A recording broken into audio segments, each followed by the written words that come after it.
अजय शुक्ला साहब, मैं आपसे इसलिए पूछ रहा हूं, जो बात ब्रिजेश जी कह रहे हैं कि एक समय ये चर्चा थी कहीं ना कहीं से कि जो आम आदमी पार्टी अरविंद केजरीवाल जी का एक सॉफ्ट कॉर्नर है, और जिसको कुमार विश्वास ने ये आरोप लगाया था, और हम सब लोगों ने उस समय कहा था कि ये चुनाव के समय भाई इनको, कुमार विश्वास को ये अब क्यों याद आ रहा है, इनको उस समय क्यों नहीं नहीं, बोले थे। मैंने नहीं कहा था, आप लोगों ने कहा होगा। मैंने आप ही के मैं चैनल पे कहा था कि बिल्कुल सही कहा है। हाँ हाँ, ठीक है ठीक है।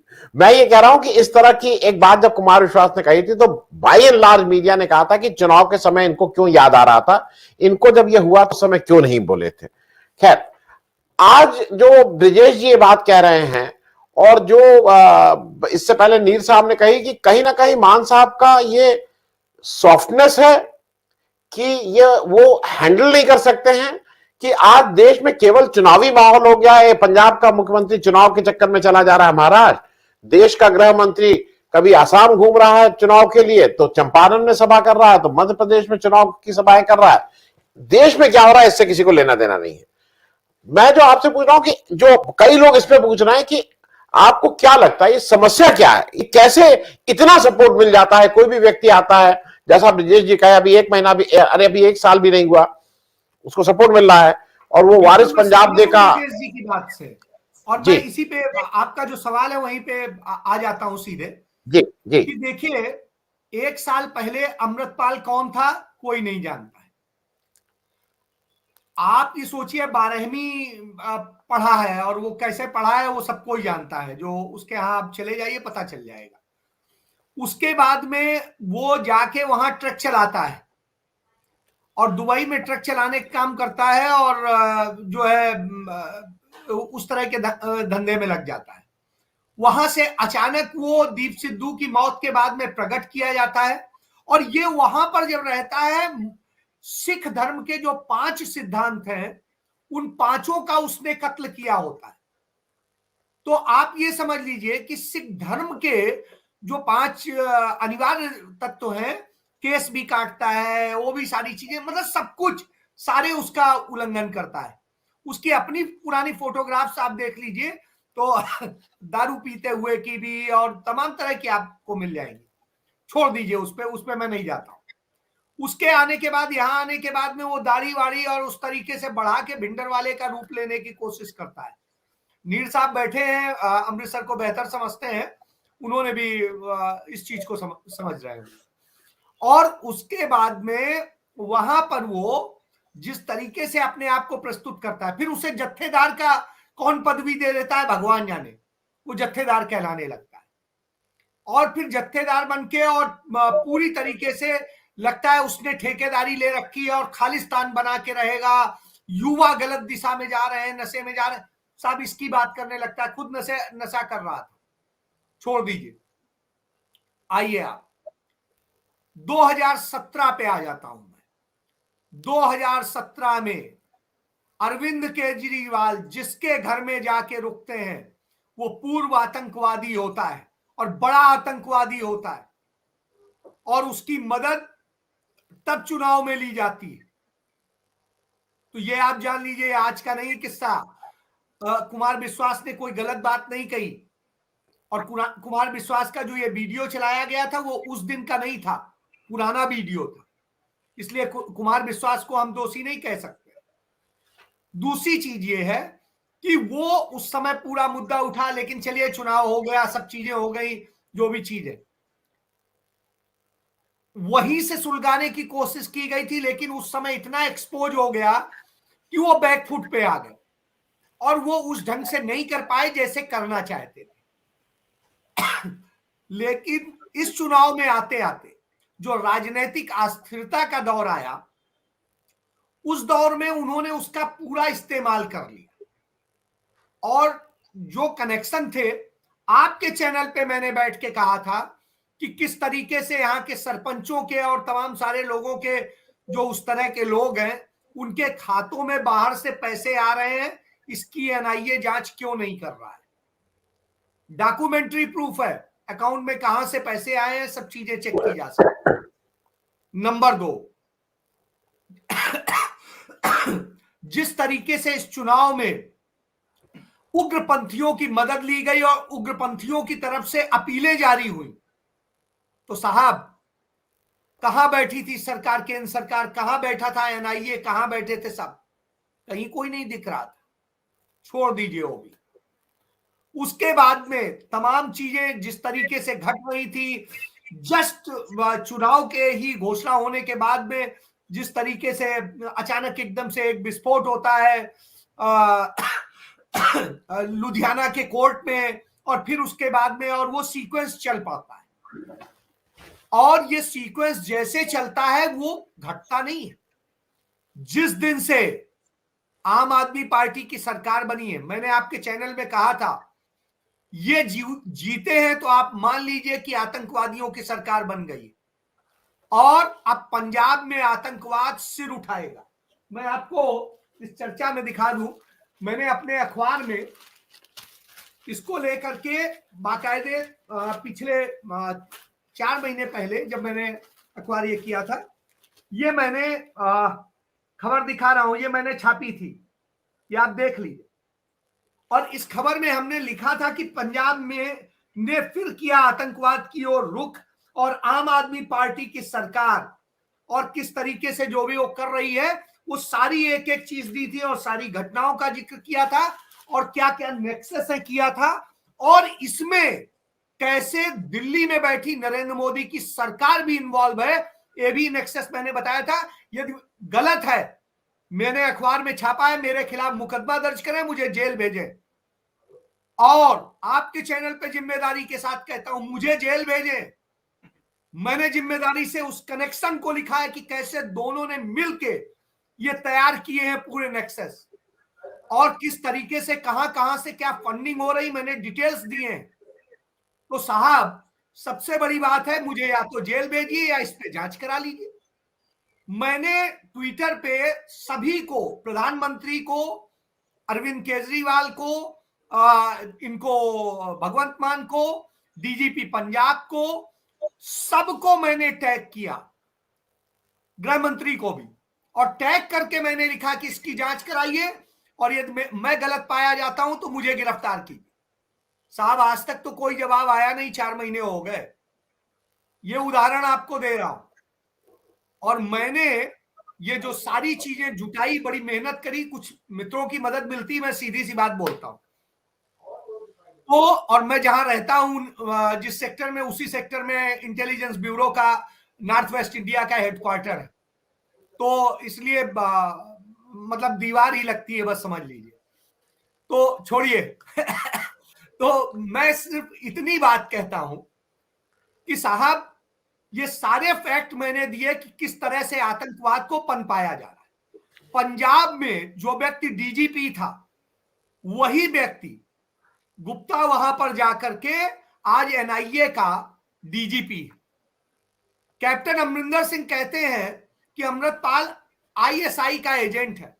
तो साहब, यदि वो आईएसआई का एजेंट है, कैप्टन अमरिंदर सिंह कहते हैं, अमरिंदर सिंह का ही वो डीजीपी था, तो साहब क्यों नहीं उससे कहते हैं कि इस पे इसकी जांच करा लो, कार्रवाई कर दो प्लीज। मंत्री से क्यों नहीं इसके लिए एक चिट्ठी लेके मिल लेते हैं।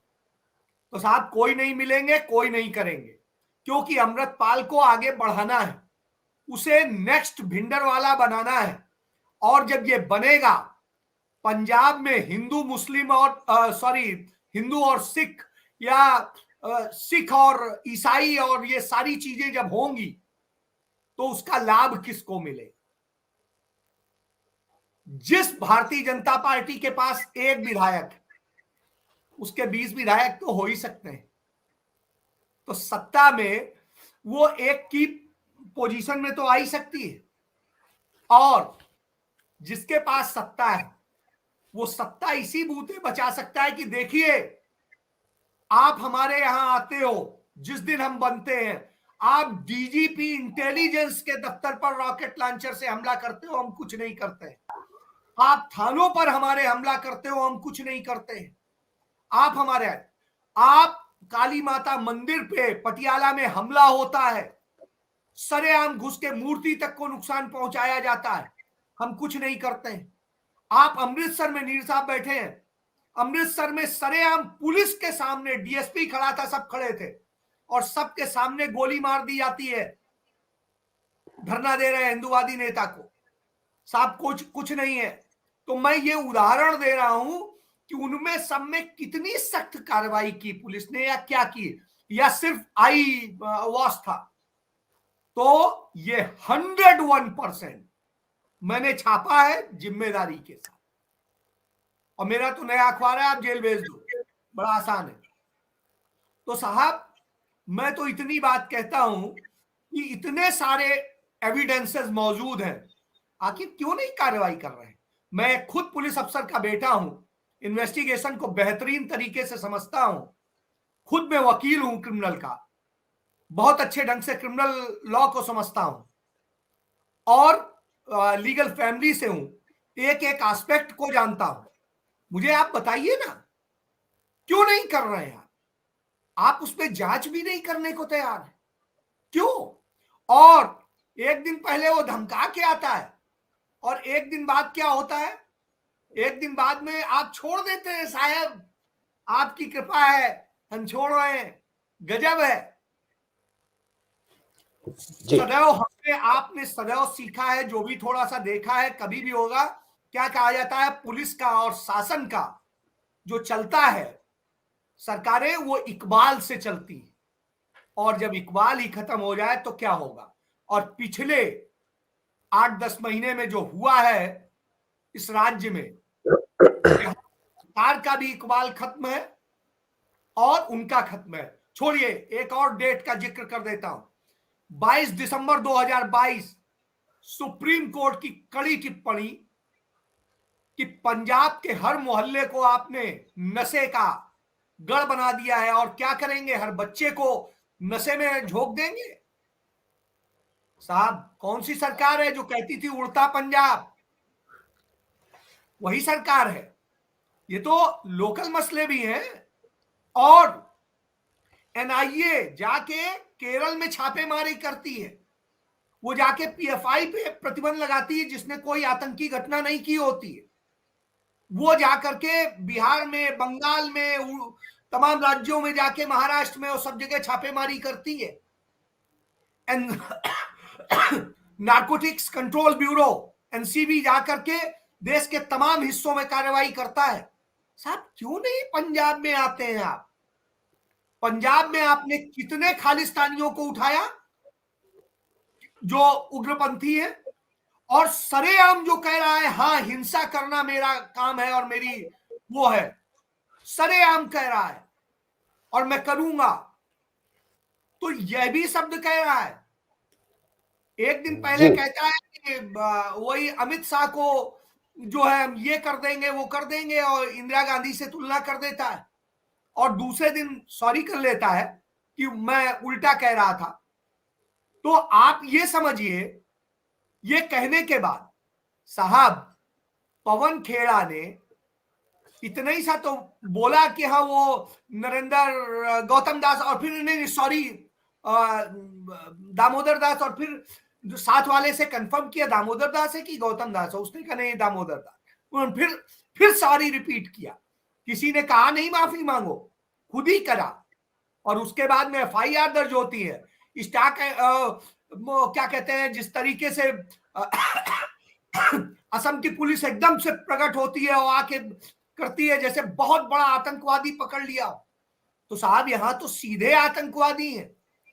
और जिस दिन से ये सरकार आई है 38 घटनाएं हो चुकी हैं, और कितनी और होंगी इसकी कोई गारंटी नहीं। नंबर 1। नंबर 2, पंजाब में जो भी लोग बैठे हैं, पंजाब में सरेआम अब फिरौती वसूली जा रही है। मैं अभी हाल ही में गया था कपूरथला की तरफ। अजय भाई कर रहा हूं नकोदर और उधर के इलाके में मैं गया। आप साहब सारे लोगों से बांध दिया गया, कुछ 3-4 मर्डर हुए और उसके बाद में बांध दिया गया कि हाँ साहब इतना पैसा देना है। एक एसीपी छापा मारती है लुधियाना में नशे की तस्करी के मामले में, वहां की एमएलए पहुंच जाती, कहती बिना मेरे पूछे तुमने मार कैसे दिया यहां छापा, वापस जाइए। तो यह स्थिति है। तो हर तरह से आप ये समझ लीजिए कि पंजाब अब वो दिन दूर नहीं है वो वक्त होता था आतंकवाद का कि जब 4 आदमी मोटरसाइकिल से आते थे, अचानक गोली बरसाते थे और भाग जाते थे। आज तो सरेआम हजारों लोग असलहे लेके पहुंच रहे हैं, सरेआम लेके पहुंच रहे हैं, धमकी भी दे रहे हैं और सब कुछ कर रहे हैं, और उसके बाद सरकार सरेंडर करके हो जाती है और छोड़ देती है। तो साहब, ऐसी स्थिति में मान लीजिए अब जो आतंकवाद आने वाला है, वो आतंकवाद इतना भयावह होगा कि उसे कंट्रोल, क्योंकि आज ना इंदिरा गांधी है, ना आज राजीव गांधी है, ना आज बेअंत सिंह है, और ना आज केपीएस गिल या रिबेरो है। आज जो लोग बैठे हैं वो इतने कायर हैं कि उन्हें सिर्फ, जो आपने रिपीट किया था कि सिर्फ और सिर्फ चुनाव जीतना है, सत्ता पानी है, इसके अलावा खालिस्तान बने, कोई बने, मरे, लड़े, कोई फर्क नहीं पड़ता, उन्हें कोई कंसर्न नहीं। जी जी जी, मैं खत्म कर रहा हूं, लेकिन आधे आधे मिनट में अजय जी और प्रदीप जी और बहुत संक्षेप में जो संजीव सूद साहब बात कर रहे हैं, देखिए घूम फिर के बात वहीं आ रही है। बेरोजगारी, महंगाई में आपने कही तो बेरोजगारी मूल रूप से, और ये जो उस पर हम तड़का दे रहे हैं कम्युनलिज्म का, मुझे ऐसा लगता है कि ये दोनों ही, अब कौन 50% से ज्यादा कौन ये, लेकिन ये दो चीजें बहुत मूल रूप से एड्रेस आपको इसी इशू को करना है। आज करिए, 10 साल बाद करिए, 10 महीने बाद करिए, लेकिन इसको बहुत खराब करके एड्रेस करेंगे तो देश का नुकसान होगा। बहुत संक्षेप में अजय जी, बहुत संक्षेप में। अजय शुक्ला साहब अनम्यूट कर लीजिए। फिर से रिपीट कर दे, मैं सवाल को सुन नहीं पाया। मैं फिर से समझा दूं, ये सारा कुछ जो सूद साहब कह रहे हैं कि ले दे के एंड ऑफ द डे ये गवर्नेंस की बात है, और अगर आप बेरोजगारी के मुद्दे को एड्रेस नहीं कर रहे हैं, आप एक तरह का कम्युनलिज्म फैला रहे हैं, और आप धर्म की अफीम देके मुख्य मुद्दे से लोगों को का मुंह मोड़ने की कोशिश कर रहे हैं, तो ये आज पंजाब में हो रहा है, कल ये यूपी और बिहार और राजस्थान और झारखंड की किसी भी स्टेट में हो सकता है। मैं उस पर बहुत संक्षेप में, क्या इन दोनों में रिलेशनशिप है? बेरोजगारी और ये जो हो रहा है इसमें रिलेशनशिप है? गवर्नेंस? मैं पूरी तरीके से संजीव जी की बात से सहमत हूं, और मैं इसी पे बिल्कुल ये स्पष्ट कहता हूं। आप देखिए, जो आंकड़े हैं उसके मुताबिक हिंदुस्तान के अंदर इस समय बेरोजगारों की जो संख्या है वो तकरीबन 80 करोड़ के आसपास, और 80 करोड़ बेरोजगारों में से करीब 46 करोड़ लोगों ने तो रोजगार खोजना बंद कर दिया है। छोड़ दीजिए आंकड़े, आप सिर्फ इस पे आइए कि जो स्थितियां हैं, इसको लेकर रघुरमन राजन ने भी बिल्कुल स्पष्ट कहा था, और आपने देखा जो मुखर्जी साहब हैं हमारे नोबलिस्ट, उन्होंने भी इसको लेकर के कहा। तो ये सारी चीजें सामने आई हैं, और इसको लेकर के देखिए, मैं इसमें बहुत ज्यादा धन्यवाद करता हूं राहुल गांधी का कि उन्होंने सदैव इस मुद्दे को एड्रेस किया है, और उन्होंने कहा इसके कारण जो स्थितियां पैदा होंगी उसको उन्होंने चेताया है एक प्रकार से, वही हो रहा है। तो जाति और धर्म के नाम पे जो सूद साहब कह रहे थे, आप देखिए जो विभत्स घटना है जो हरियाणा के उन लड़कों ने की, और हरियाणा सरकार बचाव में ऐसे उतरी कि साहब राजस्थान पुलिस के खिलाफ एफआईआर दर्ज कर रही है और दुनिया परेशान कर रही है कि कार्रवाई ना हो।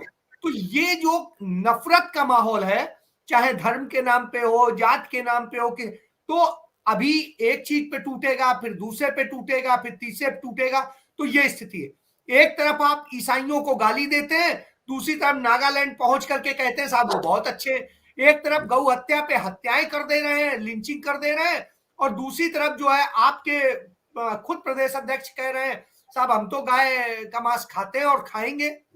जी, तो आप उसको कहते हैं हाँ साहब अच्छा है। तो आपकी खुद मंत्री स्मृति ईरानी जो है का परिवार जो रेस्टोरेंट खोलता है, उस रेस्टोरेंट में बीफ मिलता है। तो साहब ये स्थिति है, ये दोहरे चेहरे हैं, और इन्हीं के कारण नफरत फैल रही है, और ये नफरत कहीं पे खालिस्तान, कहीं हिंदू राष्ट्र, कहीं किसी, और इसी कारण देश की बर्बादी की दिशा में ले जाने का काम ये गवर्नेंस संभालने वाले लोग कर रहे हैं। जी